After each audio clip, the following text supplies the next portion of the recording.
What is this video? What exactly is this video? This is 100 millimeters of tap water at 40 degrees Celsius, but rapidly dropping. And I have 2 copper electrodes. Can you see that? Maybe if I zoom in a little bit, you can see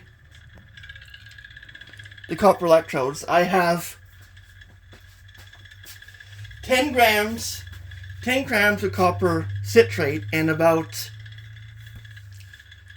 3 grams of citric acid. So I have copper citrate from ProLab, which still works very amazingly well.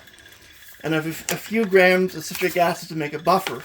What I'm trying to do is make copper nanoparticles through electrolysis. Before we set up anything, the temperature is 17.6 degrees Celsius. The atmospheric temperature, and humidity is 37%. So this might have an effect on the electrolysis making of nanoparticles. I've never done this before, but as you can see, these are the wires. I'm going to hook them up carefully.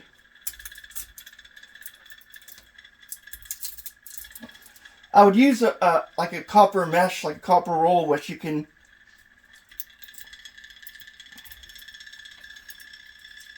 I think I'm going to have a problem with this. I think I'm going to add this. It's a graduated cylinder to prevent the contacts from touching. More difficult than it seems. Now the stirring's on. Can you see that? I don't know what will happen if I turn on the stirring to a faster rate. 4 volts, 0.3 amps. I don't know how this will work. I also added a bit of tween, which is non-harmful and might help make more nanoparticles by creating a non-ionic surface for the water molecules to charge. And as you can see, it might take some time. I might have to increase the voltage. I'm going to increase it to 9.2 volts and 0.7 amps and keep on doing this. This will take some time. I'll have to use in several steps, but this will take some time for the voltage to break down the copper and create nanoparticles. But as you can see, it will work, but it does take some time for this to build up. Now you could add a very small amount of copper sulfite or copper acetate. I might have to do that eventually, but and the pH is about 6, so it's neutral.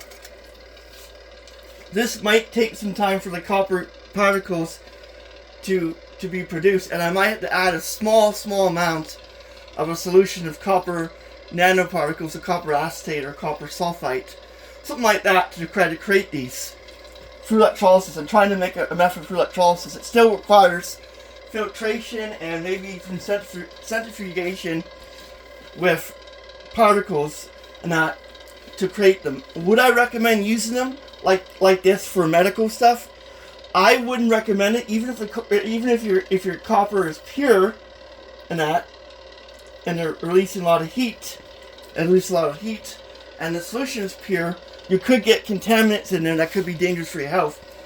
I would buy a professional nanoparticle type stuff. Copper is quite good. It is working. I can see a slight blue hinge. It just takes time for this to do this because electrolysis is quite slow. As you can see, it's starting to change color. Now, I wonder if I increase the current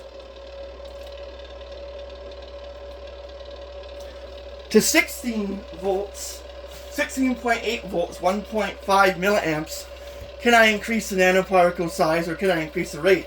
The nanoparticle size will probably be faster, be bigger, but the bigger they are, the less toxic they are as well. And there's a difference between non-ionic and ionic particles.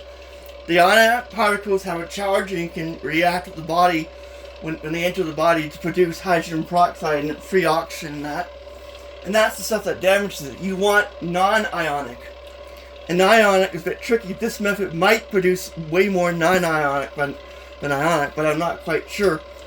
I am using buffers, the sodium citrate and citrate in distilled water is acting as a buffer, and as you can see, the water is just lukewarm. I'll let this run for a bit and show you part 2 on making copper nanoparticles through electrolysis. But this seems like an interesting video, and it says how they basically make copper nanoparticles with better equipment though.